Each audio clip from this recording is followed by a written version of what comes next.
Top 3 pros and cons of buying a home during the holidays. Stay to the end of the video to find out which time of year I have personally purchased my own houses. Also, I'm a North Texas realtor, so I'll be using North Texas MLS data in this video. However, the principles apply to buying a home during the holidays anywhere in the country. Okay, here we go. Pro number 1, less competition. The number of buyers tends to decline during the holidays. We can see this by looking at how many showings each listing gets throughout the year. 2020 through 2022 were anomalies because number of showings was dictated by sharp changes in interest rates more than it was affected by season of the year. If you go back to a more seasonal year like 2018, you can see that homes were getting 5.2 showings per listing in March, and that declined to 2.8 showings per listing in November. More recently, homes were getting 6.8 showings per listing in April of 2023, and that declined to 4 showings per listing in November. So if you're out looking at houses, you might be one of only a few people who look at that house before it gets under contract. Less competition means more opportunity for each individual buyer. Con number 1, less inventory. Looking back at some more normal seasonal years before the pandemic, you can see that the total number of homes for sale tends to peak in the summer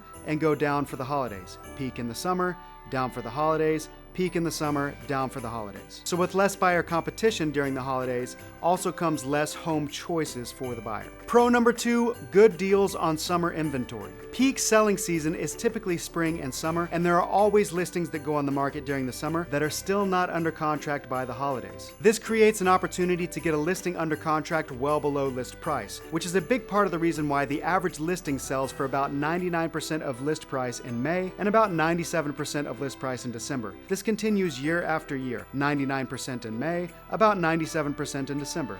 99%, 97%. So on average, you can save about 2% off list price just by shopping during the holidays, especially if you go after an old summer listing, because that's what's bringing this average down. Con number 2, inconvenient for the family. During this holiday season, I have multiple buyers who were doing showings during September and October, but have stepped off onto the sidelines because they are hosting extended family for the entire holiday season, Clark Griswold style. As we're taking it with us when we leave here next month.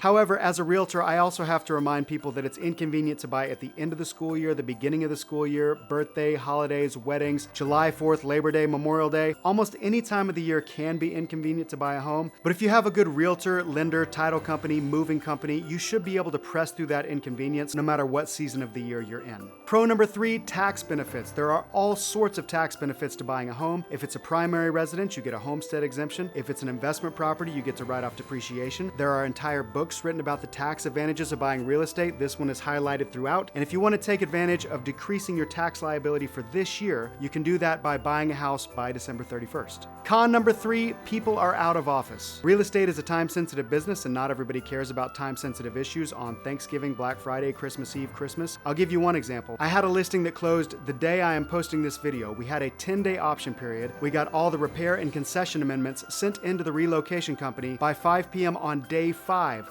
Unfortunately, day 5 was Wednesday of Thanksgiving week, so we didn't hear back Wednesday, Thursday, Friday, Saturday, Sunday. Finally heard back on Monday. That was day 10, got it done just in time. So if you're buying during the holidays, just make sure you're allowing time in the contract for days when people might be out of office. When considering the pros and cons of buying a home during the holidays, I'll just say this. My wife and I have purchased 2 primary residences during our marriage, and we purchased both during the 4th quarter of the year. Why? We believe that the pros of less competition, good deals on summer inventory, and tax benefits outweigh the cons of less choices, inconvenience for the family, and people being out of office. Comment below to tell me what you guys think. Don't forget to subscribe. Here's another pros and cons video, and here's a playlist you might enjoy. See you next time.